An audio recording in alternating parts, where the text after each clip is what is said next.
નમસ્કાર, સમાચારો સાથે હું છું વિધિ. અગત્યના સમાચાર મળી રહ્યા છે. આઈપીએસ પિયુષ પટેલની ગુજરાત કેડરમાં વાપસી થઈ છે. ડેપ્યુટેશન પૂર્ણ થાય એ પહેલાં જ પોતાની મૂળ કેડરમાં તેઓ પરત ફર્યા છે. આગામી દિવસોમાં રાજ્યમાં તેમને મહત્વની જવાબદારી મળી શકે છે. સુરત રેન્જના આઈજી હતા ત્યારે તેમનો ડેપ્યુટેશનનો ઓર્ડર થયો હતો. ત્રિપુરા બોર્ડર સિક્યુરિટી ફોર્સમાં તે ફરજ બજાવતા હતા. ગુજરાત કેડરમાં હવે તત્કાલ ધોરણે પરત માટેનો તેમનો ઓર્ડર થયો છે. આઈપીએસ પિયુષ પટેલ કે જેમની ગુજરાત કેડરમાં પરત વાપસી થઈ છે. અમારા પોલિટિકલ એડિટર કિંજલ મિશ્રા વધુ વિગતો આપી રહ્યા છે. કિંજલ, માહિતી. देखो आईपीएस पीयूष पटेल की बात કરવામાં આવે તો સિનિયર પોલીસ અધિકારી જ્યારે તે સુરતમાં રેન્જ આઈજી હતા ત્યારે તેમનો ડેપ્યુટેશન ઉપરનો ઓર્ડર આવ્યો હતો અને ત્રિપુરાની અંદર બીએસએફની અંદર તેમની જે નિમણૂક હતી તે થઈ હતી.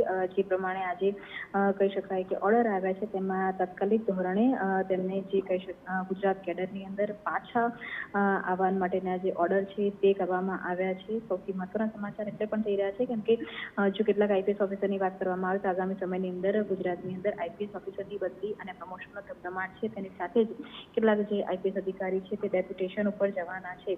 ત્યારે જ્યારે પિયુષ પટેલના એ સમયની અંદર ગુજરાત કેડરમાં વાપસી જોવા મળી રહી છે ત્યારે તેમની વાત કરવામાં આવે તો એડીજી રેન્કના પોલીસ અધિકારી છે અને આગામી સમયની અંદર તેમને આઈબી અથવા તો કોઈ મહત્વની જવાબદારી છે ગુજરાતના પોલીસ વિભાગમાં તે મળી શકે છે.